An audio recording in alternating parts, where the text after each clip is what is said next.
저는 남편을 3번 잃었습니다. 첫 번째는 새벽에 끌려갔고, 두 번째는 아무 예고 없이 사라졌고, 세 번째는 제 옆에서 총에 맞아 쓰러졌어요. 3번 다 제 손을 잡고 있었습니다. 3번 다 그 손이 빠져나갔어요. 남은 건 사진 3장이 든 낡은 지갑 하나뿐이었습니다. 저는 그 지갑을 들고 혼자 강에 들어갔어요. 한겨울이었습니다. 물이 가슴까지 찼을 때도 지갑을 든 손만은 물 위로 들었어요. 3사람을 빼앗긴 나라에서 제가 사라지면 그들을 기억할 사람이 아무도 없었어요. 그래서 살아남기로 했죠. 지금부터 그 이야기를 시작하겠습니다. 저는 3번 남편을 잃고 4번째에 비로소 강해지기로 결심했습니다. 끝까지 들어주시면 제가 왜 강을 건너야 했는지 아실 수 있을 거예요. 목숨 걸고 자유를 찾아온 탈북민을 구독과 좋아요로 응원해 주세요. 저는 함경북도 작은 마을에서 태어났어요. 산이 마을을 둘러싸고 있었고 겨울이면 산꼭대기부터 눈이 내려와 마을 전체가 하얘지곤 했습니다. 봄이 오면 산 아래쪽부터 얼음이 녹아 개울물 소리가 났어요. 그 소리가 들리면 어머니가 말했습니다. 봄 왔다. 저는 그 말을 들으면 겨울이 끝났다는 것보다 어머니 목소리가 부드러워진다는 게 좋았어요. 아버지는 광산에서 일했습니다. 매일 새벽에 나가서 저녁 늦게 돌아왔어요. 돌아올 때마다 얼굴에 석탄가루가 묻어 있었고 손톱 밑에 검은 때가 끼어 있었습니다. 어머니가 대야에 물을 받아 놓으면 아버지가 손을 씻었어요. 검은 물이 나왔습니다.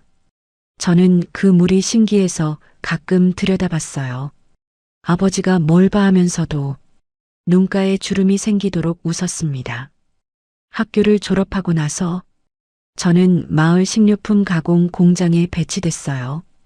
콩을 갈아서 두부를 만드는 일이었습니다. 새벽에 출근해서 콩을 물에 불리고 맷돌을 돌리고 틀에 넣어 눌렀어요. 손이 항상 물에 젖어 있었고 겨울에는 손가락이 갈라져서 피가 났습니다. 하지만 두부가 완성되면 뿌듯했어요. 네모나고 하얗고 말랑한 것. 제 손에서 만들어진 거였으니까요. 명철 씨를 만난 건 20살 봄이었습니다. 같은 마을 사람이었어요. 탄광에서 기술자로 일했습니다. 키가 크지는 않았지만 어깨가 넓었고 손이 컸어요. 처음 본 건 마을 체육대회 날이었습니다. 명철 씨가 줄다리기에서 제일 앞에 서서 밧줄을 잡고 있었어요. 얼굴에 탄가루가 묻어 있었는데 그걸 닦지도 않고 웃고 있었습니다. 그 웃음이 좋았어요. 연애라고 할 것도 없었습니다. 마을이 작았으니까 매일 마주쳤고 매일 인사했고 어느 날부터 같이 걸었어요. 명철 씨는 말이 별로 없는 사람이었습니다. 대신 행동으로 보여주는 사람이었어요. 비 오는 날 우산 없이 서 있으면 자기 외투를 벗어서 제 머리 위에 올려줬고 제가 야근할 때면 공장 앞에서 묵묵히 기다리고 있었습니다. 결혼식은 소박했어요. 마을 회관에서 했습니다. 하객이 30명 정도였어요. 어머니가 해준 밥과 반찬이 전부였고 음악은 옆집 아저씨가 아코디언으로 쳐줬습니다. 사진을 한 장 찍었어요. 마을에서 유일하게 카메라를 가진 우리 동무가 찍어줬습니다. 흑백 사진이었어요. 사진 속에서 명철 씨가 웃고 있었습니다. 탄가루는 씻었는데 귀 뒤에 조금 남아 있었어요. 저는 그 사진을 받아들고 웃었습니다. 명철 씨가 가죽 지갑을 꺼냈어요. 어디서 구한 건지 모르겠지만 작고 낡은 갈색 가죽 지갑이었습니다. 사진을 지갑에 넣어주면서 말했어요. 이거 평생 가지고 다녀. 저는 그 지갑을 받았습니다. 가죽이 부드러웠어요. 손에 쥐면 따뜻한 느낌이 났습니다. 지갑 안에 사진 한 장, 명철 씨와 제가 나란히 선 흑백 사진. 신혼방은 작았어요. 7평짜리 방 한 칸이었습니다. 부엌이 딸려 있었고 화장실은 밖에 있었어요. 겨울에는 방바닥이 차가워서 이불을 세 겹으로 깔고 잤습니다. 명철 씨가 탄광에서 가져온 석탄으로 아궁이를 지피면 1시간쯤 뒤에 방바닥이 따뜻해졌어요. 명철 씨가 퇴근하면 탄가루 묻은 얼굴로 문을 열고 들어왔습니다. 저는 대야에 물을 받아놓고 기다렸어요. 아버지와 어머니가 하던 것처럼요. 명철 씨가 손을 씻으면 검은 물이 나왔습니다. 아버지 손에서 나오던 것과 같은 물이었어요. 저녁을 먹고 나면 둘이서 방바닥에 앉아 있었습니다. 텔레비전은 없었어요. 라디오가 있었는데 잘 안 나왔습니다. 그래서 그냥 앉아서 이야기를 했어요. 명철 씨는 탄광 이야기를 했고 저는 두부 공장 이야기를 했습니다. 대단한 이야기는 아니었어요. 오늘 콩이 잘 안 갈렸다. 오늘 갱도에서 물이 새더라. 그런 이야기요. 하지만 그 시간이 좋았습니다. 방바닥이 따뜻하고 옆에 사람이 있고 내일도 오늘과 같을 거라는 믿음. 그게 행복이라는 걸 그때는 몰랐어요. 잃어보고 나서야 알았습니다. 그때 저는 몰랐어요. 그 지갑에 사진이 3장이 들어갈 거라는 걸요. 결혼하고 2년이 지났을 때였어요. 겨울이었습니다. 밤이 유난히 길던 계절이었어요. 저는 명철 씨 옆에서 자고 있었습니다. 새벽 4시쯤이었을 거예요. 문을 두드리는 소리에 잠이 깼습니다. 쿵쿵쿵 3번이었어요. 보통 이웃이 문을 두드리는 소리와 달랐습니다. 무겁고 급하고 멈추지 않았어요. 명철 씨가 먼저 일어났습니다. 저에게 잠깐만 하고 방문을 열었어요. 현관문 밖에 3명이 서 있었습니다. 검은 외투를 입은 남자 셋. 한 명이 앞으로 나서며 말했어요. 김명철 동무 국가보위부입니다. 함께 가셔야겠습니다. 저는 이불 위에 앉은 채로 그 장면을 보고 있었어요. 명철 씨가 돌아서서 저를 봤습니다. 얼굴이 하얘져 있었어요. 아무 말도 하지 못했습니다. 보위부원 2명이 명철 씨의 양팔을 잡았어요. 명철 씨가 저에게 손을 뻗었습니다. 저는 이불을 걷어차고 달려가서 그 손을 잡았어요. 잡은 손이 따뜻했습니다. 탄가루가 송금 사이에 끼어 있었어요. 매일 씻어도 빠지지 않는 그 탄가루. 제가 손을 잡는 순간 보위부원이 명철 씨를 끌어당겼어요. 명철 씨의 손이 제 손에서 빠져나갔습니다. 1초도 안 걸렸어요. 잡고 있었는데 빠져나갔습니다. 손가락 사이로 미끄러지듯이요. 마지막으로 닿은 건 명철 씨의 손끝이었어요. 그리고 문이 닫혔습니다. 밖에서 발소리가 들렸어요. 군화 소리 3개와 명철 씨의 신발 소리 하나, 4개의 발소리가 점점 멀어졌습니다. 그리고 들리지 않게 됐어요. 저는 현관 앞에 서 있었습니다. 맨발이었어요. 바닥이 차가웠습니다. 그런데 차가운 걸 느끼지 못했어요. 손만 느꼈습니다. 방금까지 따뜻했던 손이 지금은 허공을 잡고 있었어요. 한참 뒤에 방으로 돌아갔습니다. 이불이 걷혀져 있었고 명철 씨가 누웠던 자리가 아직 따뜻했어요. 저는 그 자리에 손을 대고 있었습니다. 체온이 식을 때까지요. 나중에 알게 된 거예요. 명철 씨가 탄광에서 동료들에게 배급이 왜 줄었는지 모르겠다고 했답니다. 그게 신고됐어요. 반체제 발언이라고요. 배급이 줄었다는 사실을 말한 게 죄였습니다. 사실을 말한 게요. 명철 씨가 끌려간 뒤 저는 정치범 가족이 됐어요. 직장에서 해고됐습니다. 두부 공장에서 더 이상 일할 수 없다고 했어요. 배급도 끊겼습니다. 이웃들이 저를 피했어요. 어제까지 인사하던 사람들이 고개를 돌렸습니다. 1~2명이 아니었어요. 마을 전체가요. 집에 혼자 있었습니다. 7평짜리 방에 혼자요. 명철 씨가 떠나고 나니 방이 넓게 느껴졌어요. 이상하죠. 좁은 방이었는데 사람이 빠지니까 넓고 차갑게 느껴졌습니다. 아궁이에 불을 지피려 했는데 석탄이 없었어요. 명철 씨가 탄광에서 가져오던 석탄. 그게 더 이상 오지 않았습니다. 방바닥이 차가워졌어요. 이불을 5겹을 깔아도 소용없었습니다. 지갑을 꺼냈어요. 명철 씨가 준 가죽 지갑. 안에 사진 한 장. 명철 씨가 웃고 있는 흑백 사진.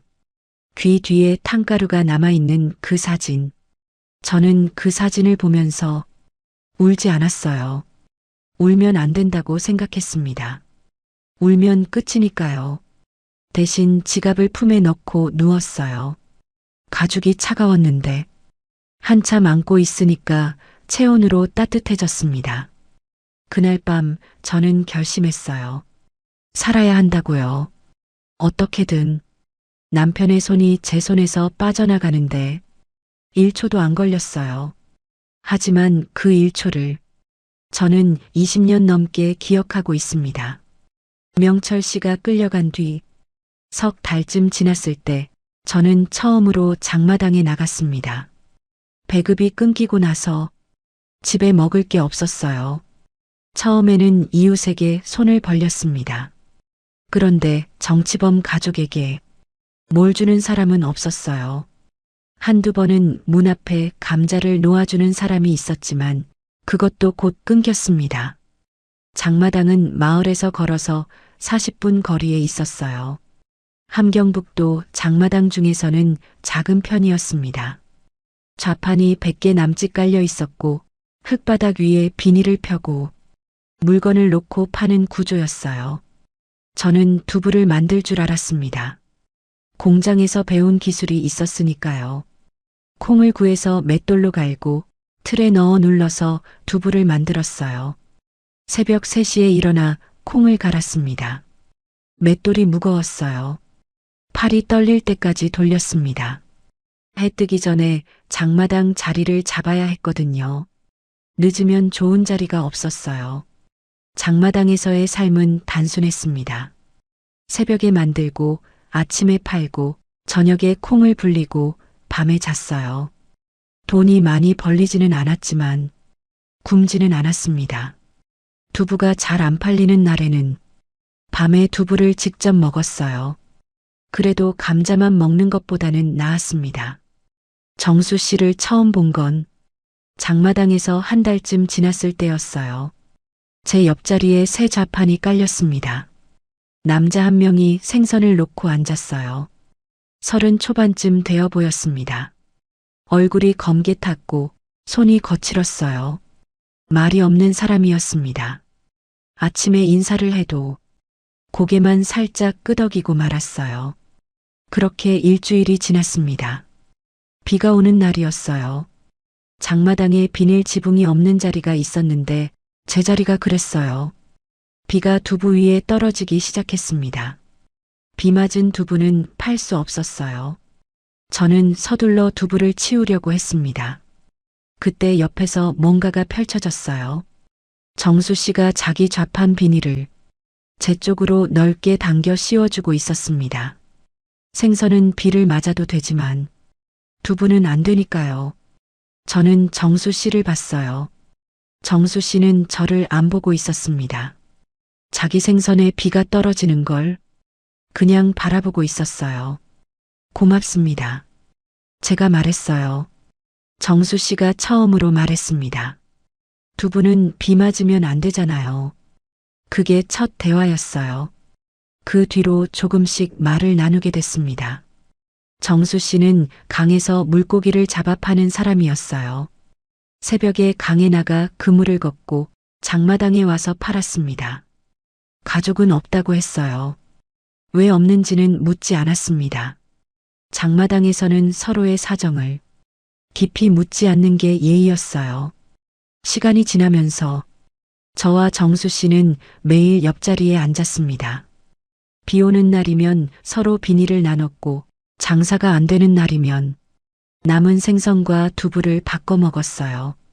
정수 씨가 생선을 구워주면 제가 두부를 얹어줬습니다. 별것 아닌 식사였지만 혼자 먹는 것보다 나았어요. 정수 씨는 한 번도 남편이 있었냐고 묻지 않았어요. 제 왼손 약지에 반지가 없다는 걸 봤을 텐데도 묻지 않았습니다. 나중에 알았어요. 그 사람도 묻지 못할 사연이 있었다는 걸요.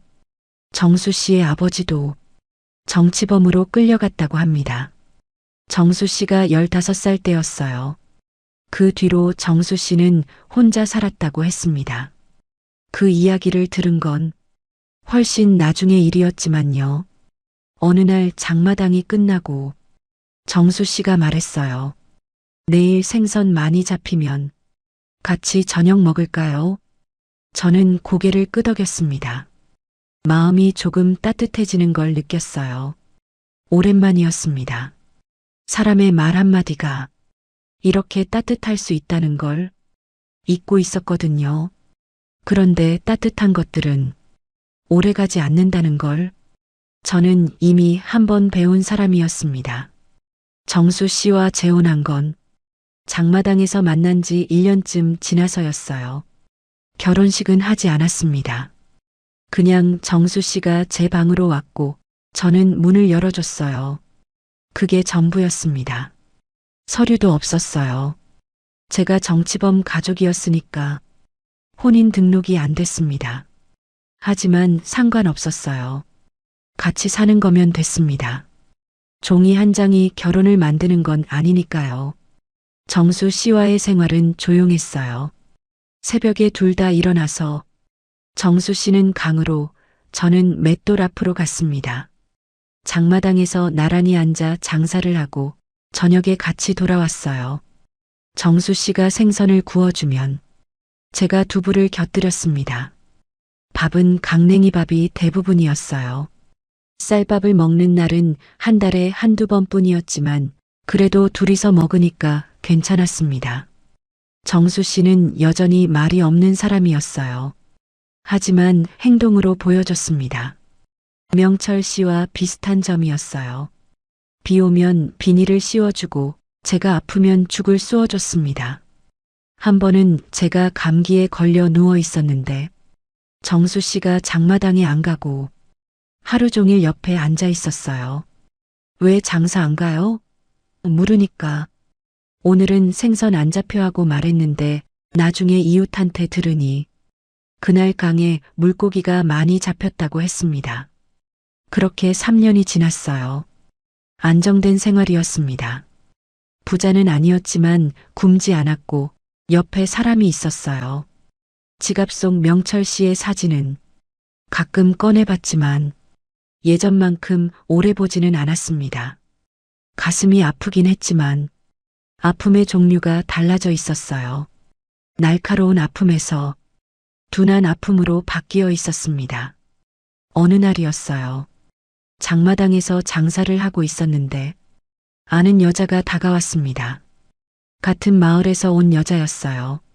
명철 씨가 끌려가기 전에 가끔 인사를 나누던 사이였습니다. 그 여자가 제 옆에 앉더니 작은 목소리로 말했어요. 선아야, 그 탄광 사람들 있잖아. 관리소로 갔다더라. 저는 손이 멈췄어요. 두부를 자르고 있었는데 칼이 멈췄습니다. 관리소? 응. 거기서 나온 사람 못 봤어. 한 명도. 그 여자는 그 말을 하고 일어나서 갔어요. 뒤도 안 돌아봤습니다. 장마당에서 이런 이야기를 오래 하면 위험했으니까요. 저는 남은 장사 시간 동안 아무것도 하지 못했어요. 두부가 앞에 놓여 있었고 손님이 와서 물었지만 귀에 들리지 않았습니다. 관리소, 거기서 나온 사람 못 봤어. 한 명도. 정수 씨가 옆에서 눈치를 챘어요. 무슨 일 있어요? 아니요. 아무것도요. 저는 웃으려 했지만 안 됐습니다. 그날 밤 정수 씨가 잠든 뒤 저는 지갑을 꺼냈어요. 명철 씨의 사진을 봤습니다. 흑백 사진 속에서 명철 씨가 웃고 있었어요. 결혼식 날, 귀 뒤에 탕가루가 남아있는 얼굴, 20살의 남편. 그 사람이 관리소에 갔고 거기서 나온 사람이 없다면 저는 그때 처음으로 인정했어요. 명철 씨가 죽었을 거라는 걸요. 끌려간 지 5년이 지나도록 소식이 없었던 이유를 더 이상 다른 걸로 설명할 수 없었습니다. 사진 위에 눈물이 떨어졌어요. 흑백 사진 위에 물방울이 맺혔습니다. 저는 서둘러 소매로 닦았어요. 사진이 번지면 안 됐으니까요. 이게 남은 전부였으니까요. 다음 날 아침 정수 씨에게 말했습니다. 처음으로 제 과거를요. 명철 씨 이야기를, 끌려갔다는 것을, 관리소에 갔다는 것을, 다시는 못 만날 거라는 것을. 정수 씨는 다 듣고 나서 한참 동안 아무 말도 하지 않았어요. 그리고 말했습니다. 나도 아버지를 그렇게 잃었어요. 그날 아침 저와 정수 씨는 처음으로 서로를 전부 알게 됐습니다. 그리고 처음으로 같이 울었어요. 소리 없이. 장마당에 가기 전 새벽에 명철 씨의 소식을 듣고 난 뒤 이상하게도 마음이 조금 편해졌어요. 모르는 게 더 괴로웠던 거였습니다. 살아있을까, 죽었을까. 그 사이에서 흔들리는 게 가장 힘들었어요. 알고 나니 슬프지만 흔들리지는 않았습니다. 정수 씨와의 생활은 더 깊어졌어요. 서로의 상처를 알고 나니까 말하지 않아도 이해가 됐습니다. 정수 씨가 가끔 밤에 잠을 못 이루고 창밖을 보고 있으면 저는 옆에 가서 그냥 앉아 있었어요. 묻지 않았습니다. 저도 그런 밤이 있었으니까요. 장마당 장사는 나아지고 있었어요. 두부와 생선을 같이 파니까 손님이 늘었습니다. 정수 씨가 우리 세트 메뉴다라고 농담했을 때 저는 처음으로 배를 잡고 웃었어요. 웃어본 게 얼마만인지 모르겠었습니다. 어느 날 정수 씨가 말했어요. 우리도 사진 찍자. 장마당 입구에 사진을 찍어주는 사람이 있었거든요. 돈을 조금 내면 카메라로 찍어서 다음 날 사진을 줬습니다. 사진을 찍었어요. 둘이 나란히 서서요. 정수 씨가 어색하게 웃고 있었고 저도 어색하게 웃었습니다. 잘 찍힌 사진은 아니었어요. 좀 흐릿하고 둘 다 표정이 굳어 있었습니다. 하지만 괜찮았어요. 사진이 나온 날 정수 씨가 제 지갑을 가리키며 말했어요. 거기 넣어줘도 돼요? 저는 지갑을 열었습니다. 명철 씨의 흑백 사진이 있었어요. 정수 씨가 그 사진을 봤습니다. 잠시 보더니 아무 말도 하지 않았어요. 그리고 자기 사진을 명철 씨 사진 옆에 넣었습니다. 이러면 둘이서 같이 지키는 거예요. 정수 씨가 말했어요. 저는 고개를 끄덕였습니다. 목이 메어서 말이 나오지 않았어요. 지갑에 사진이 2장이 됐습니다. 명철 씨와 정수 씨. 한 장은 흑백이고 한 장은 색이 있었어요. 2장의 사진이 나란히 들어있는 지갑이 전보다 조금 더 무거워진 것 같았습니다. 그 무렵 이상한 일이 있었어요. 정수 씨가 장마당에서 군복 입은 사람과 이야기하는 걸 봤습니다. 장마당 구석에서 둘이 서서 뭔가를 주고받는 것 같았어요. 제가 다가가니까 군복 입은 사람이 갔습니다. 누구예요? 아, 옛날 동네 형이야. 정수 씨가 대수롭지 않게 대답했어요. 저는 더 묻지 않았습니다. 장마당에서는 묻지 않는 게 예의니까요. 하지만 좀 이상했어요. 정수 씨는 혼자 자랐다고 했거든요.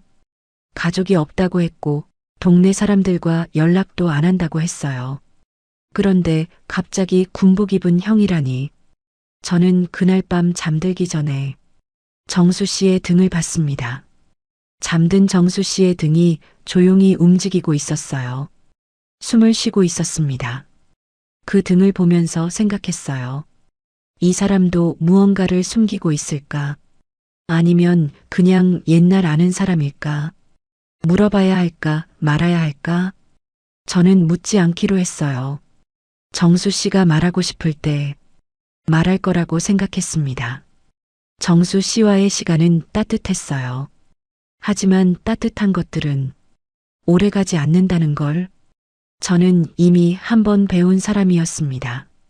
그때까지만 해도 그 군복 입은 사람이 우리 삶을 바꿔놓을 거라는 걸 전혀 몰랐어요.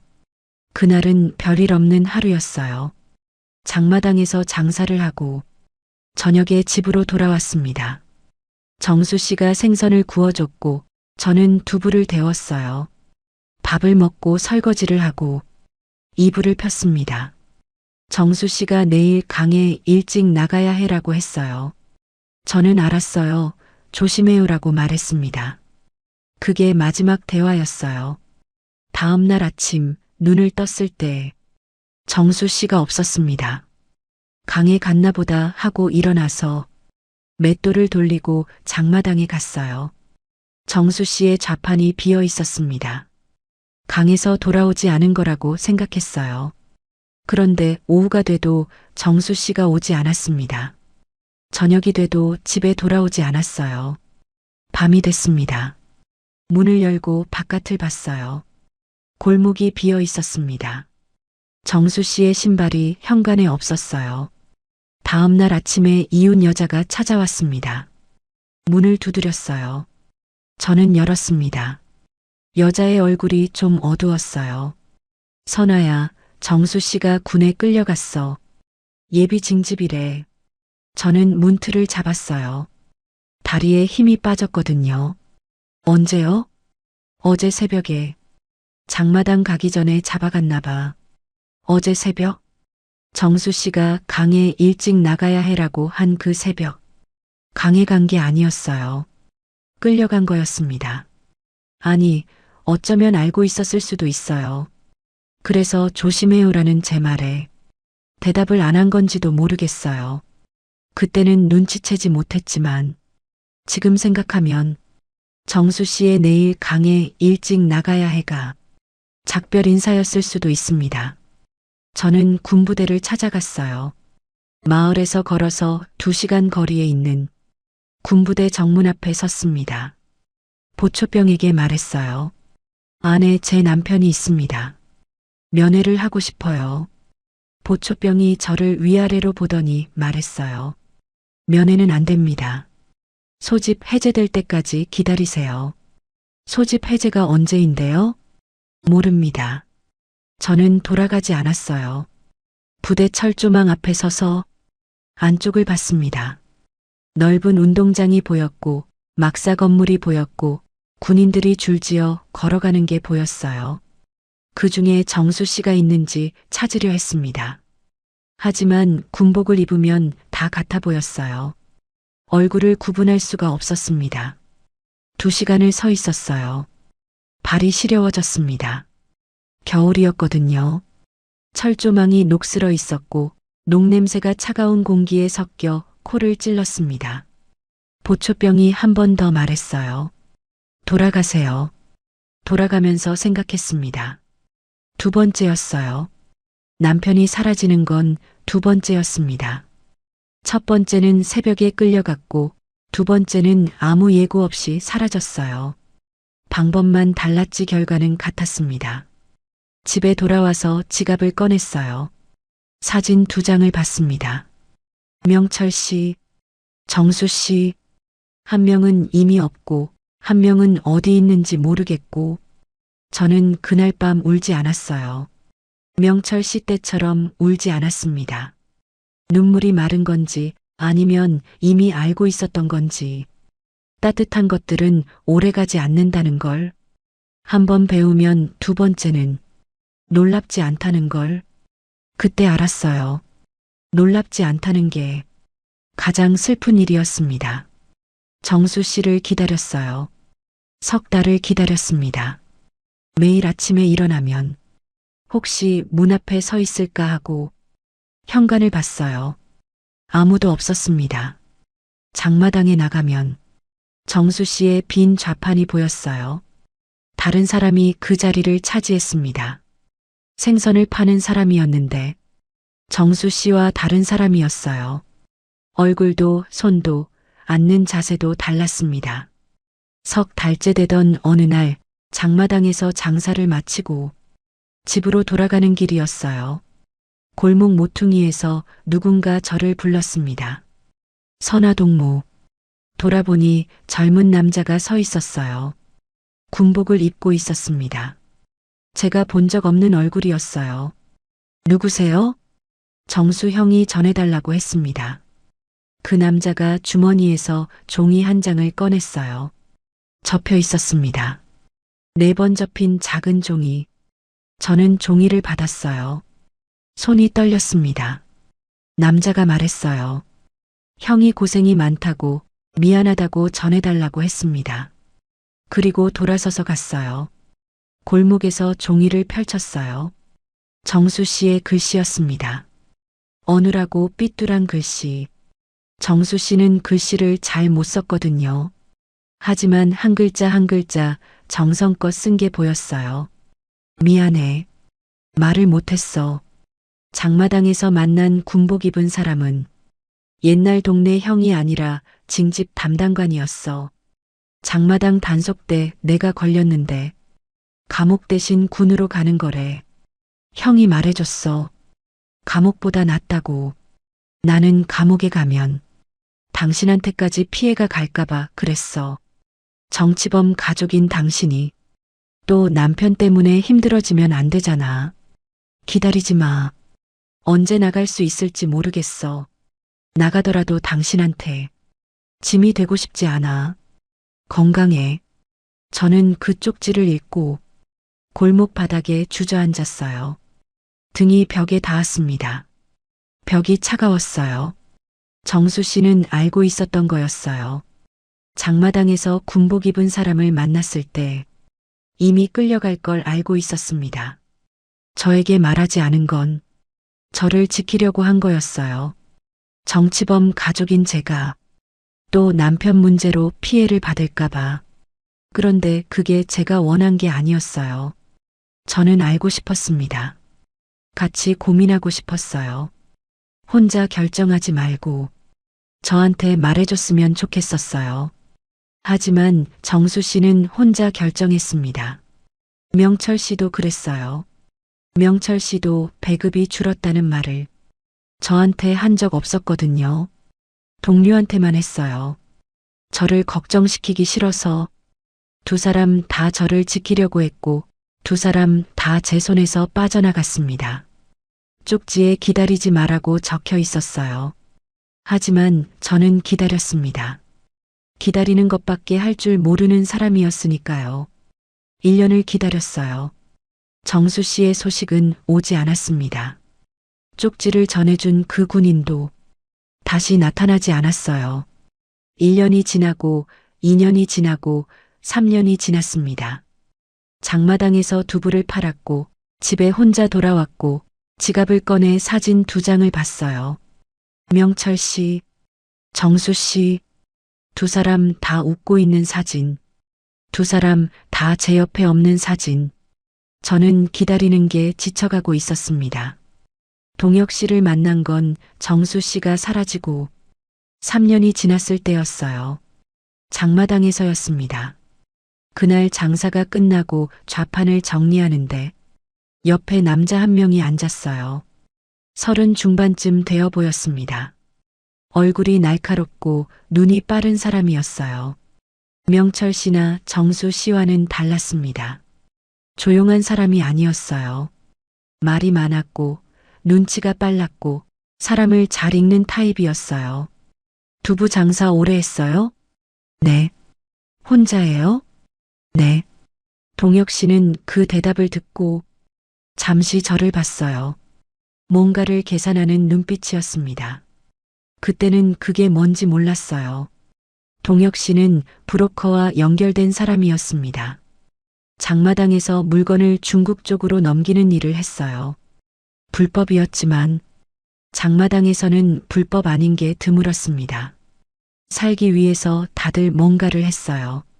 동혁 씨와 만남이 잦아졌어요. 장사가 끝나면 같이 걸었고 이야기를 나눴습니다. 동혁 씨는 세상 돌아가는 이야기를 잘 알았어요. 중국에서 뭘 파는지, 다른 나라 사람들은 어떻게 사는지. 저는 그런 이야기를 들으면서 처음으로 바깥 세상이라는 걸 생각했습니다. 어느 날 동혁 씨가 말했어요. 이 나라에서는 기다려봤자 돌아오는 사람이 없어요. 저는 멈췄어요. 명철 씨, 정수 씨, 기다렸지만 돌아오지 않은 사람들. 나가면 살 수 있어요. 동혁 씨가 말했습니다. 중국 넘어가면 길이 있어요. 거기서 또 다른 나라로 가면 다시 시작할 수 있어요. 저는 그 말을 처음에 믿지 않았어요. 브로커와 연결된 사람의 말을 쉽게 믿으면 안 된다는 건 알고 있었거든요. 하지만 동혁 씨의 눈을 보면서 진심이라는 걸 느꼈어요. 이 사람도 나가고 싶은 사람이었습니다. 동혁 씨와 재혼했어요. 정수 씨와 마찬가지로 서류는 없었습니다. 그냥 같이 사는 거였어요. 동혁 씨는 정수 씨와 달리 적극적인 사람이었습니다. 탈북 계획을 구체적으로 세웠어요. 브로커를 통해 국경 근처 안내인을 구했고 강을 건너는 시기와 장소를 정했습니다. 어느 날 저녁 저는 지갑을 꺼내 동혁 씨에게 보여줬어요. 처음이었습니다. 사진 2장이 들어있는 지갑을 다른 사람에게 보여준 건요. 동혁 씨가 사진을 봤어요. 명철 씨의 흑백 사진, 정수 씨의 색 사진. 한참을 보더니 말했습니다. 이 사람들이 당신을 여기까지 데려온 거네요. 저는 고개를 끄덕였어요. 동혁 씨가 주머니에서 사진 한 장을 꺼냈습니다. 장마당 입구에서 찍은 사진이었어요. 동혁 씨가 웃고 있었습니다. 눈가에 주름이 져 있었어요. 나도 넣어줘요. 동혁 씨가 말했습니다. 저는 지갑을 열고 3번째 사진을 넣었어요. 명철 씨, 정수 씨, 동혁 씨. 3장의 사진이 나란히 들어갔습니다. 지갑이 살짝 빳빳해졌어요. 3장이 되니까 두께가 달라졌습니다. 동혁 씨가 말했어요. 우리는 나갈 거예요. 이 사진 3장 다 데리고. 저는 웃었어요. 하지만 마음 한구석에서 무서운 생각이 들었습니다. 지갑에 사진이 3장이면 충분한데 이 지갑에 사진이 더 늘어나면 어쩌나. 그런 생각이요. 그 생각을 떨쳐내려고 했지만 잘 안 됐어요. 따뜻한 것들이 오래가지 않는다는 걸. 저는 이미 2번 배운 사람이었으니까요. 탈북 날짜가 정해졌어요. 가을이 끝나고 겨울이 오기 직전이었습니다. 강물이 얼기 전에 건너야 했거든요. 얼면 소리가 나서 위험하고 안 얼면 수영이 가능하지만 물이 차가웠어요. 그 사이 시기가 가장 좋다고 동혁 씨가 말했습니다. 출발 전날 밤 저는 짐을 쌌어요. 짐이라고 해봐야 별것 없었습니다. 옷 한 벌, 강냉이 떡 몇 개, 그리고 지갑. 지갑을 안쪽 주머니에 넣었어요. 가장 안전한 곳에요. 동혁 씨가 말했습니다. 내일 밤에 출발해요. 브로커가 강 근처에서 기다리고 있을 거예요. 거기서부터 안내를 받아서 강을 건너면 중국 쪽에 사람이 와 있대요. 저는 고개를 끄덕였어요. 같이 가는 거죠? 당연하죠. 셋이서. 동혁 씨가 지갑을 가리키며 웃었습니다. 사진 3장. 명철 씨, 정수 씨, 동혁 씨. 셋이서. 다음 날 밤이 왔어요. 캄캄했습니다. 달이 없는 밤이었어요. 브로커가 그런 밤을 골랐습니다. 달빛이 있으면 경비대 눈에 띄니까요. 동혁 씨와 함께 집을 나섰어요. 골목을 지나고 마을 뒷산을 넘고 숲을 걸어서 강 근처까지 갔습니다. 2시간쯤 걸었어요. 다리가 아팠지만 멈출 수 없었습니다. 강 앞에 도착했어요. 두만강이었습니다. 밤의 본강은 검었어요. 소리가 났습니다. 물이 흐르는 소리와 얼음 조각이 부딪히는 소리가 섞여 있었어요. 바람이 불었습니다. 얼굴이 찢어지는 것 같았어요. 브로커가 숲에서 나왔습니다. 빨리. 지금 경비 교대 시간이야. 20분 안에 건너야 해. 동혁 씨가 제 손을 잡았어요. 같이 가요. 절대 놓지 마요. 저는 손을 꽉 잡았습니다. 동혁 씨의 손이 따뜻했어요. 명철 씨의 손도 따뜻했었습니다. 정수 씨의 손도요. 세 사람의 손이 다 따뜻했어요. 강둑을 내려가기 시작했습니다. 자갈이 발밑에서 미끄러졌어요. 동혁 씨가 제 팔을 잡아 지탱해 줬습니다. 강물 가장자리까지 5미터. 그때 소리가 들렸어요. 탕. 총소리였습니다. 산에 부딪혀 메아리 쳤어요. 한 번, 두 번, 세 번. 동혁 씨의 몸이 앞으로 기울었어요. 잡고 있던 손에 힘이 빠지는 게 느껴졌습니다. 동혁 씨가 쓰러졌어요. 강둑 자갈 위로. 저는 무릎을 꿇었어요. 동혁 씨를 잡았습니다. 동혁 씨, 일어나요. 동혁 씨의 등에 손을 대니까 뭔가 젖어 있었어요. 따뜻하고 끈적거리는 것. 어둠 속에서도 그게 뭔지 알 수 있었습니다. 동혁 씨가 저를 봤어요. 눈이 흔들리고 있었습니다. 입을 열었어요. 가. 혼자 가. 저는 고개를 저었어요. 안 돼요. 같이 가기로 했잖아요. 동혁 씨가 웃으려 했어요. 입꼬리가 살짝 올라갔다가 내려갔습니다. 셋이서 간다고 했잖아. 나 대신 지갑이 가면 되잖아. 동혁 씨의 손이 제 손에서 빠져나갔어요. 힘이 빠진 거였습니다. 잡으려 했지만 잡을 수 없었어요. 손가락이 미끄러졌습니다. 세 번째였어요. 남편의 손이 제 손에서 빠져나가는 건요. 첫 번째는 보이부원이 끌고 갔고, 두 번째는 아무 예고 없이 사라졌고, 세 번째는 제 옆에서 쓰러졌어요. 세 번 다 방법이 달랐습니다. 하지만 제 손에 남은 건 항상 같았어요. 아무것도 없었습니다. 브로커가 소리쳤어요. 지금 안 가면 끝이야. 뒤쪽 산등성이에서 불빛이 보였습니다. 경비대가 내려오고 있었어요. 서치라이트가 켜졌습니다. 하얀 빛이 강 위를 쓸었어요. 저는 동혁 씨의 얼굴을 마지막으로 봤습니다. 눈이 감겨가고 있었어요. 입가에 미소가 남아 있었습니다. 그 미소를 보면서 제가 할 수 있는 건 하나뿐이었어요. 동혁 씨의 주머니에서 지갑을 꺼냈습니다. 지갑을 꺼내주는 순간 손에 피가 묻었어요. 동혁 씨의 피였습니다. 따뜻했어요. 아직 따뜻했습니다. 저는 지갑을 가슴에 안았어요. 안에 사진 3장이 있었습니다. 명철 씨, 정수 씨, 동혁 씨, 세 사람이 이 안에 있었어요. 뒤에서 서치라이트가 강을 쓸었고 확성기 소리가 울렸습니다. 멈춰라. 브로커는 이미 사라져 있었어요. 저 혼자였습니다. 동혁 씨의 얼굴을 한 번 더 봤어요. 눈이 감겨 있었습니다. 숨이 있는지 없는지 어둠 속에서 알 수 없었어요. 하지만 손을 잡아보니 힘이 없었습니다. 완전히 없었어요. 저는 일어섰어요. 무릎이 후들거렸습니다. 하지만 일어섰어요. 강을 봤습니다. 검은 물이었어요. 차갑고 깊어 보였습니다. 강 건너편은 보이지 않았어요. 안개가 끼어 있었고 어둠이 너무 짙었습니다. 뒤를 봤어요. 불빛이 다가오고 있었습니다. 서치라이트와 손전등. 돌아가면 잡혀요. 잡히면 끝이에요. 정치범 가족의 탈북 미수. 관리소로 가겠죠. 명철 씨가 간 그곳으로.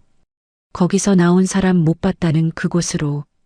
그런데 그 순간 이상하게 두렵지 않았어요. 명철 씨를 잃었을 때는 두려웠습니다. 정수 씨를 잃었을 때는 허탈했어요. 동혁 씨를 잃은 지금은 두려움도 허탈함도 아니었어요. 분노였습니다. 3번이었어요. 3번 다 이나라가 빼앗아 갔습니다. 첫 번째는 말 한마디 때문에, 두 번째는 장마당 단속 때문에, 세 번째는 총 한 발 때문에. 세 사람이 저한테서 빠져나간 건 세 사람의 잘못이 아니었어요. 이 나라가 빼앗아 간 거였습니다. 저까지 빼앗기면 이 세 사람을 기억하는 사람이 없어요. 명철 씨의 웃음을, 정수 씨의 비닐을, 동혁 씨의 같이 가자를 아무도 기억하지 못합니다. 지갑 속 사진 3장이 세상에서 사라지는 거예요. 저는 지갑을 왼손에 쥐었어요. 오른손은 비워뒀습니다. 강둑을 내려갔어요. 자갈이 미끄러웠지만 한 발 한 발 디뎠습니다. 강물이 닿았어요. 신발 안으로 물이 들어왔습니다. 차가웠어요. 온몸에 소름이 돋았습니다. 하지만 멈추지 않았어요. 한 걸음, 물이 발목까지, 두 걸음, 물이 무릎까지, 세 걸음, 물이 허리까지. 왼손을 물 위로 들었어요. 지갑이 젖으면 안 됐으니까요. 안에 세 사람이 있었으니까요. 뒤에서 다시 확성기가 울렸어요. 멈춰라. 서치라이트가 강 위를 쓸었습니다. 빛이 제 등을 스치고 지나갔어요. 멈추지 않았습니다. 뒤는 더 차갑고 더 깊었으니까요. 물이 가슴까지 차올랐어요. 숨을 쉬기가 힘들었습니다.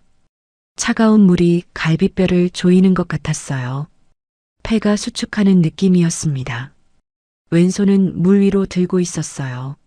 지갑을 쥔 손, 팔이 떨리고 있었습니다. 물 밖으로 든 팔이 바람에 젖어 얼어붙었어요. 하지만 내리면 안 됐습니다. 안에 세 사람이 있었으니까요. 강 중간쯤이었어요. 물살이 강해졌습니다. 발밑 자갈이 미끄러워서 한 발 디딜 때마다 몸이 흔들렸어요. 물살이 밀어내는 힘이 제 몸무게보다 강하게 느껴졌습니다. 오른손으로 물속을 짚었어요. 강바닥에 자갈을 잡으려 했지만 자갈이 둥글어서 잡히지 않았습니다. 발이 미끄러졌어요. 몸이 물살에 쏠렸습니다. 한순간 물속으로 빠졌어요. 얼굴이 물에 잠겼습니다. 차가운 물이 코와 입에 들어왔어요. 눈을 떴는데 아무것도 보이지 않았습니다. 검은 물뿐이었어요. 하지만 왼손은 물 위에 있었어요. 물속으로 빠지면서도 왼팔만은 위로 뻗고 있었습니다. 지갑, 세 사람, 발끝이 바닥에 닿았어요. 자갈을 밟았습니다. 온 힘을 다해 일어섰어요. 물 밖으로 머리가 나왔습니다. 숨을 크게 들이마셨어요. 찬 공기가 폐를 찔렀습니다. 아팠지만 살아있다는 뜻이었어요. 왼손을 확인했습니다. 지갑이 있었어요. 젖지 않았는지 확인할 수 없었지만 손에 잡혀 있었습니다. 놓지 않은 거였어요. 다시 걸었습니다. 한 걸음, 또 한 걸음. 물이 가슴에서 배로, 배에서 허리로, 허리에서 무릎으로 낮아졌어요. 중국 쪽 강둑이 보이기 시작했습니다. 어둠 속에서 검은 윤곽이 보였어요. 흙과 풀이 있는 땅, 강 건너편이었습니다. 마지막 10m를 걸었어요. 다리에 힘이 없었습니다. 무릎이 구부러졌어요. 걷다가 넘어졌습니다. 물이 무릎까지였는데 일어나지 못했어요. 기어갔습니다. 손과 무릎으로 강바닥을 짚으며 기어서 강둑으로 올라갔어요. 왼손은 물 위로 들고 있었습니다. 기어가면서도요. 강둑의 흙에 손이 닿았어요. 풀이 있었습니다. 차갑지만 부드러운 흙, 강물과 다른 감촉이었어요. 물이 아니라 땅이었습니다. 저는 흙 위에 엎드렸어요. 얼굴이 흙에 닿았습니다. 온몸이 떨리고 있었어요. 추위인지 공포인지 모르겠었습니다. 그리고 울었어요. 소리를 내서요. 처음으로 명철 씨를 잃었을 때 울지 않았습니다. 정수 씨를 잃었을 때 울지 않았어요. 동혁 씨가 쓰러졌을 때도 울 시간이 없었습니다. 하지만 이 흙 위에서, 중국 땅 위에서 저는 소리내어 울었어요. 소리가 밤 공기에 퍼졌습니다. 아무도 듣지 못했을 거예요. 강과 산밖에 없었으니까요. 울면서 왼손을 폈어요. 지갑이 있었습니다. 손가락 자국이 빨갛게 새겨져 있었어요. 너무 세게 쥐고 있었거든요. 지갑을 가슴에 안았습니다. 세 사람이 여기까지 왔어요. 명철 씨, 정수 씨, 동혁 씨. 강을 건넌 건 저 혼자지만 여기까지 온 건 셋이었습니다. 뒤쪽 강 건너편에서 서치라이트가 아직 돌고 있었어요. 하지만 저에게 닿지는 않았습니다. 강이 그 빛을 막고 있었어요. 저는 흙 위에서 일어나지 못한 채 한참을 누워 있었습니다. 별이 보였어요. 차가운 하늘에 별이 있었습니다. 명철 씨와 신혼 때 방바닥에 누워서 하늘을 본 적은 없었어요. 창문이 작았으니까요. 하지만 이 하늘은 넓었습니다. 한없이 넓었어요. 중국 땅에서 눈을 떴을 때 해가 뜨고 있었어요. 얼마나 잠든 건지 모르겠었습니다. 흙 위에 그대로 누워 있었어요. 온몸이 젖어 있었고 옷이 얼어붙어 딱딱해져 있었습니다. 일어나려고 했는데 몸이 안 움직였어요. 손가락이 구부러지지 않았습니다. 발은 감각이 없었어요. 겨우 상체를 일으켜 앉았습니다. 주위를 봤어요. 강이 뒤에 있었고 앞에는 갈대밭이 있었습니다. 갈대가 바람에 흔들리고 있었어요. 그 너머로 길이 보였습니다. 지갑을 확인했어요. 안쪽 주머니에 있었습니다. 꺼내서 열었어요. 사진 3장. 명철 씨 사진은 가장자리가 조금 젖어 있었지만 얼굴은 보였어요. 정수 씨 사진은 괜찮았습니다. 동혁 씨 사진 한쪽 모서리에 어두운 얼룩이 있었어요. 피 얼룩이었습니다. 지갑을 다시 주머니에 넣고 일어섰어요. 걸어야 했습니다. 여기서 가만히 있으면 얼어 죽거나 발각되거나 둘 중 하나였어요. 갈대밭을 지나 길을 찾았습니다. 좁은 흙길이었어요. 발자국이 있었는데 사람 발자국인지 동물 발자국인지 구분할 수 없었습니다. 어느 방향으로 가야 하는지도 몰랐어요. 해가 뜨는 쪽이 동쪽이니까 남쪽으로 가야 한다고 생각했습니다. 2시간쯤 걸었을 때 작은 마을이 보였어요. 중국 시골 마을이었습니다. 낮은 담장과 흙집이 몇 채 있었어요. 조선족 마을인지 한족 마을인지 몰랐습니다. 마을 입구에서 남자 2명이 저를 봤어요. 젖은 옷에 흙투성이인 여자. 국경에서 건너온 게 뻔해 보였을 겁니다. 남자 1명이 다가왔어요. 조선말이 아니라 중국어로 말했습니다.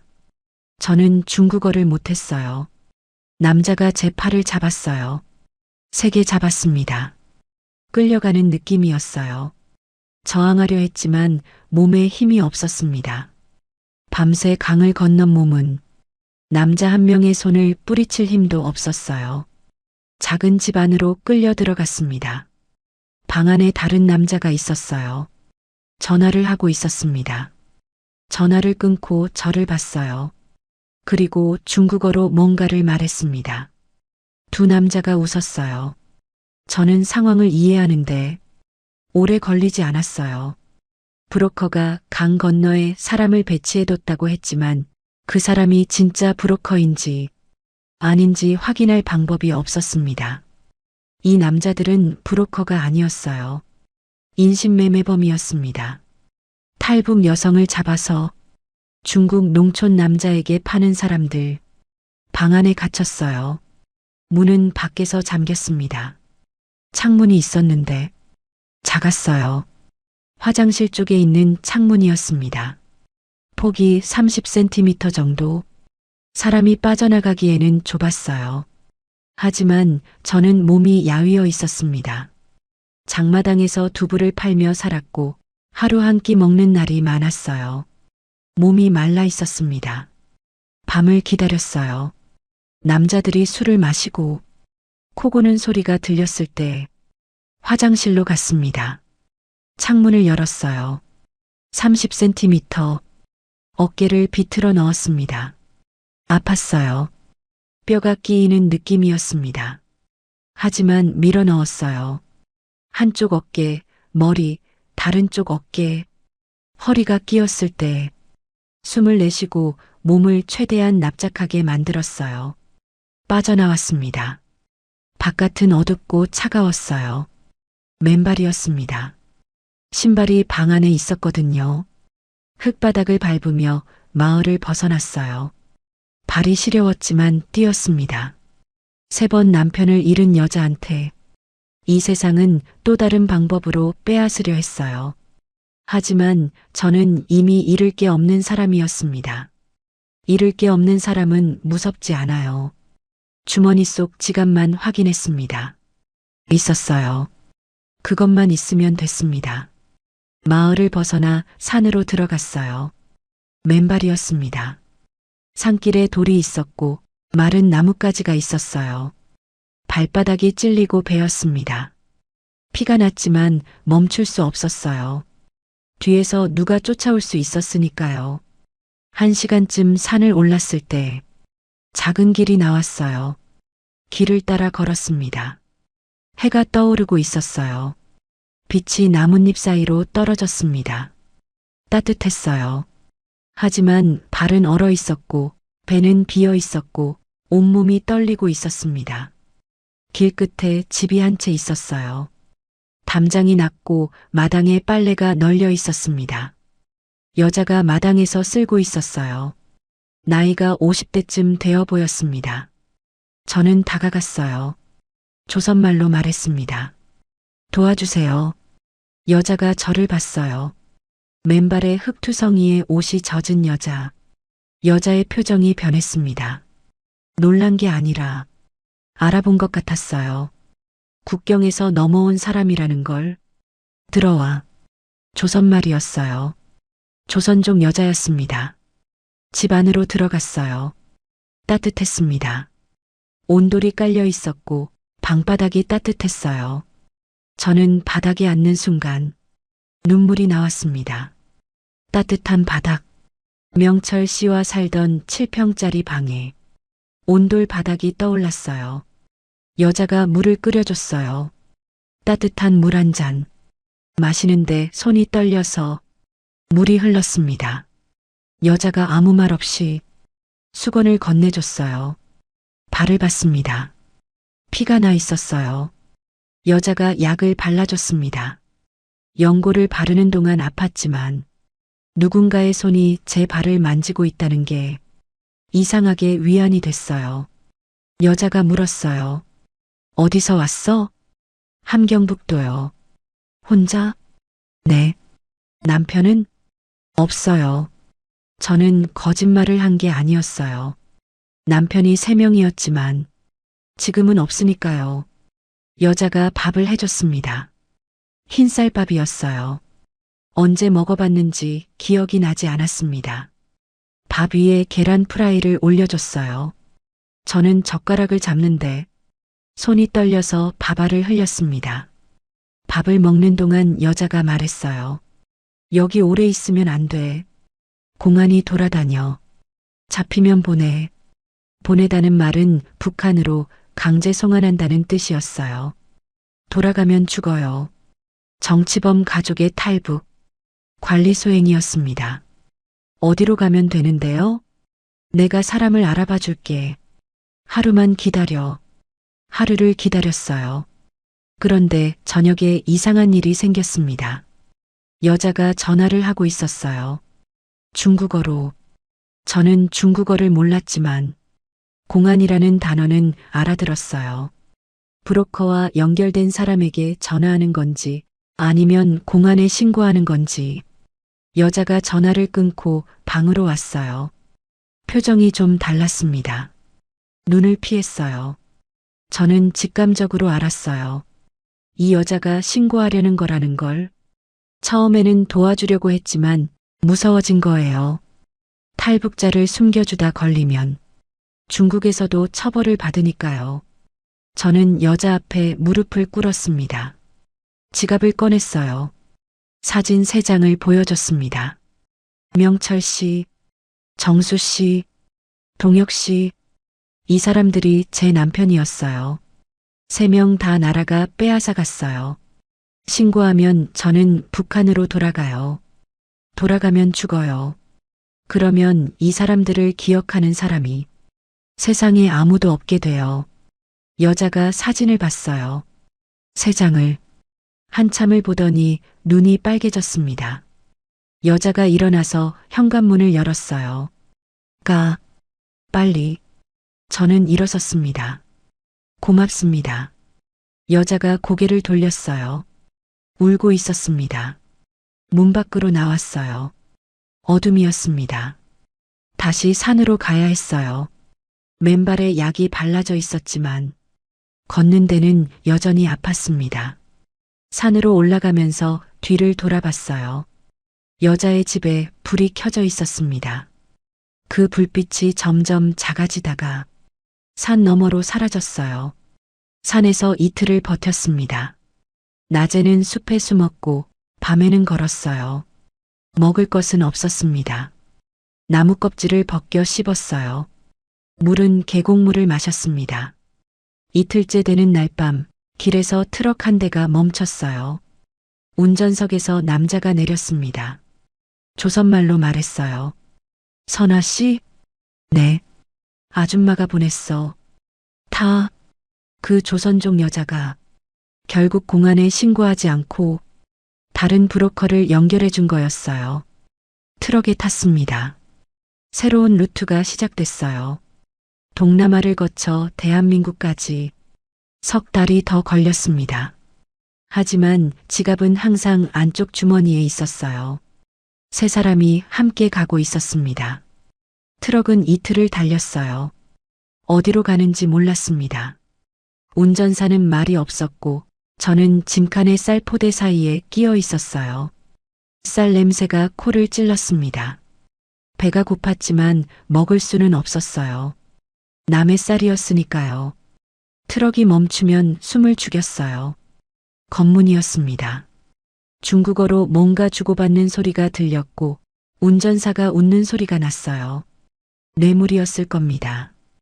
트럭이 다시 출발하면 그제야 숨을 쉬었어요. 그게 4번 반복됐습니다. 셋째 날 새벽에 작은 집에 내려졌어요. 방 안에 사람이 5명 있었습니다. 모두 저처럼 국경을 넘어온 사람들이었어요. 여자 3, 남자 2. 아무도 말을 하지 않았습니다. 눈만 마주치고 고개를 돌렸어요. 서로의 이름도 묻지 않았습니다. 이름을 알면 위험해지니까요. 거기서 열흘을 기다렸어요. 하루에 한 끼, 찬밥 한 덩이가 전부였습니다. 물은 수돗물을 받아 마셨어요. 녹물이 섞여서 맛이 이상했지만 마시지 않으면 안 됐습니다. 열흘째 되는 날 밤 새로운 브로커가 왔어요. 내일 출발한다. 라오스까지 간다. 라오스가 어디인지 몰랐어요. 브로커가 지도를 펼쳤습니다. 중국에서 라오스까지 직선으로 수백 킬로미터. 하지만 우리가 가는 길은 산을 넘고 강을 건너는 루트여서 열흘 이상 걸린다고 했어요. 거기서 태국으로 넘어가면 한국 대사관이 있다. 거기 가면 끝이야. 끝이라는 말이 믿기지 않았어요. 끝이라는 말을 너무 많이 들었거든요. 다음 날 새벽에 출발했습니다. 버스, 트럭, 오토바이, 도보. 이동수단이 매일 바뀌었어요. 얼굴을 가리라고 모자를 눌렀었고 말을 하지 말라고 했습니다. 중국어를 못하는 게 들키면 끝이었어요. 산을 넘는 날이 가장 힘들었습니다. 5명이 줄지어 걸었어요. 앞사람의 등만 보고 걸었습니다. 해가 지면 바닥에 누워 잤고 해가 뜨면 다시 걸었어요. 사흘째 되는 날 함께 걷던 여자 하나가 쓰러졌어요. 일어나지 못했습니다. 브로커가 말했어요. 기다릴 수 없어. 간다. 저는 그 여자 옆에 멈췄어요. 여자가 저를 올려다봤습니다. 눈이 마주쳤어요. 가세요. 여자가 말했어요. 저는 괜찮아요. 괜찮지 않다는 걸 둘 다 알고 있었어요. 하지만 저는 일어섰습니다. 지갑을 만졌어요. 안쪽 주머니에 있었습니다. 걸었습니다. 뒤를 돌아보지 않았어요. 돌아보면 멈출 것 같았으니까요. 그 여자의 이름을 저는 몰라요. 아무도 이름을 묻지 않았으니까요. 하지만 그 여자의 눈은 기억해요. 제가 돌아설 때 저를 보던 그 눈. 원망이 아니었어요. 이해였습니다. 라오스에 들어간 날 브로커가 말했어요. 여기서부터 태국까지 하루. 메콩강을 건너야 했습니다. 또 강이었어요. 두만강을 건넌 지 석 달이 지나 다시 강 앞에 섰습니다. 이번에는 혼자가 아니었어요. 4명이 함께였습니다. 작은 배가 있었어요. 나무 배였습니다. 5명이 타니까 물이 배점까지 올라왔어요. 브로커가 노를 저었습니다. 강 중간쯤 왔을 때 배가 흔들렸어요. 물이 안으로 들어왔습니다. 남자 하나가 양손으로 물을 퍼냈고 저는 지갑을 꺼내 입에 물었어요. 두 손으로 배전을 잡기 위해서요. 이를 악물고 지갑을 문 채로 강을 건넜습니다. 입안에서 가죽 맛이 났어요. 3사람의 사진이 든 지갑. 이가 아팠지만 놓을 수 없었어요.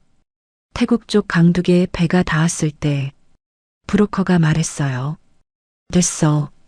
여기서부터 태국이야. 저는 입에서 지갑을 뺐어요. 이빨 자국이 남아 있었습니다. 지갑을 열어봤어요. 사진 3장. 젖지 않았습니다. 방콕까지 버스로 이동했어요.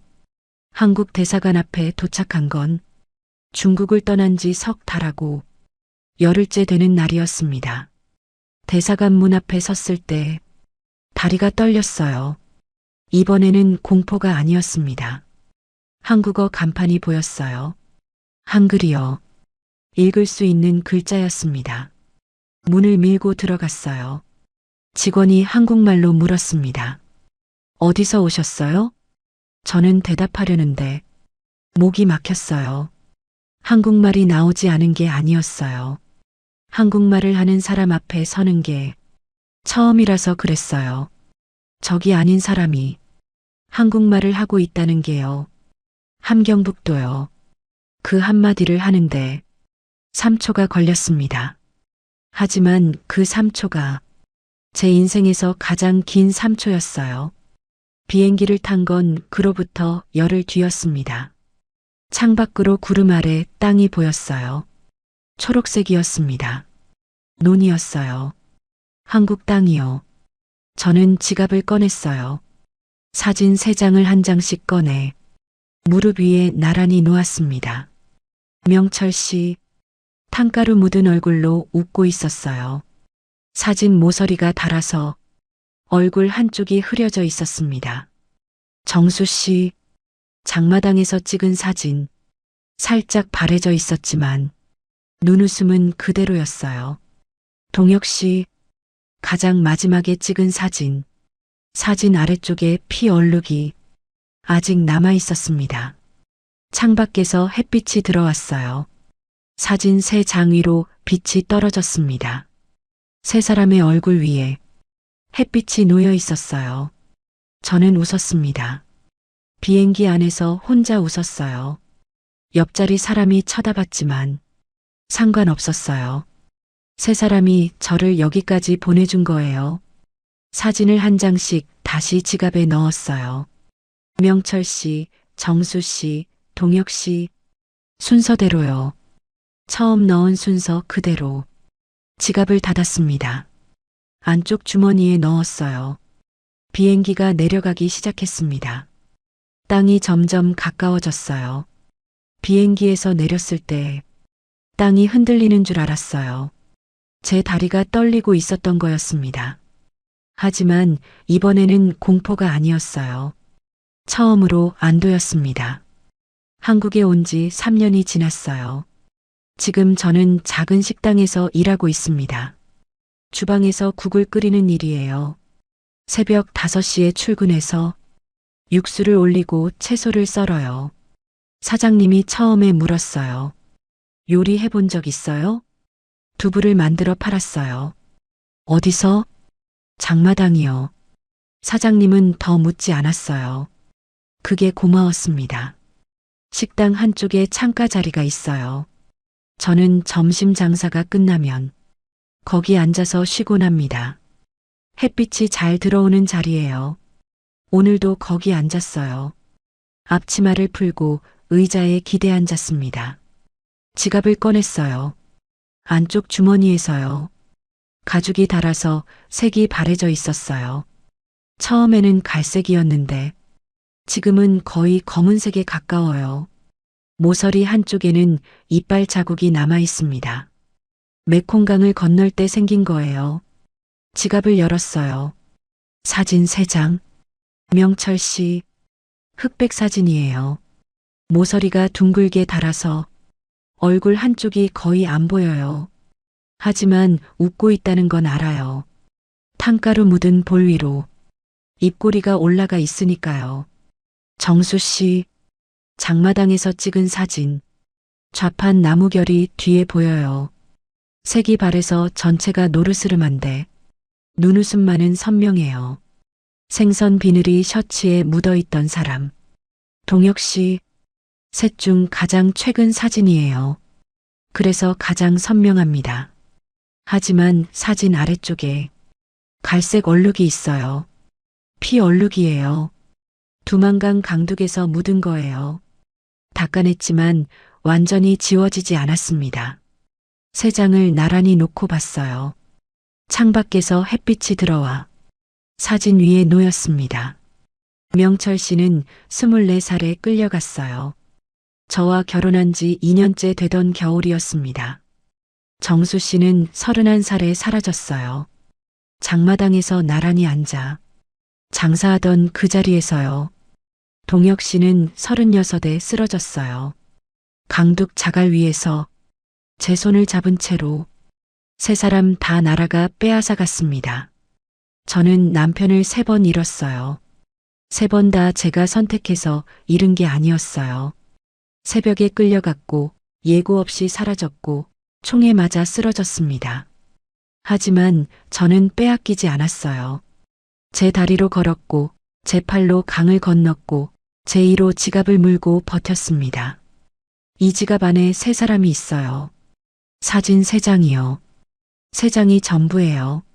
무덤도 없고 제사도 없어요. 기일도 정확히 몰라요. 하지만 이 지갑이 있으니까요. 이 안에 3사람이 있으니까요.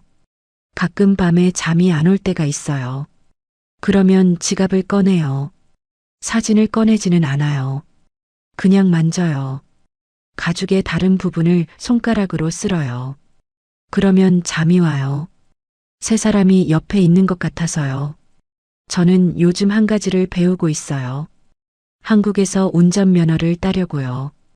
북한에서는 여자가 운전하는 걸 한 번도 본 적 없었어요. 그런데 여기서는 할 수 있대요. 운전을 배우는 이유가 있어요. 언젠가 이 나라 끝에서 끝까지 제 손으로 운전해서 가보고 싶어요. 아무도 끌고 가지 않는 길을요. 아무도 쫓아오지 않는 길을요. 제가 가고 싶은 대로, 제가 멈추고 싶을 때 멈추는 길을요. 사진 3장을 지갑에 다시 넣었어요. 순서대로 명철 씨, 정수 씨, 동혁 씨. 지갑을 닫았습니다. 안쪽 주머니에 넣었어요. 앞치마를 다시 메고 자리에서 일어섰습니다. 식당 문을 열었어요. 밖에 햇빛이 비치고 있었습니다. 저는 아직 4번째 사진을 찍지 못했어요. 하지만 언젠가 찍을 거예요. 운전대를 잡고 웃고 있는 사진. 그건 아무도 빼앗아 가지 못할 거예요. 제가 직접 찍을 거니까요. 이 이야기가 마음에 남으셨다면 구독과 좋아요로 응원해 주세요. 목숨 걸고 자유를 찾아온 탈북민을 당신의 응원이 지켜줄 수 있습니다.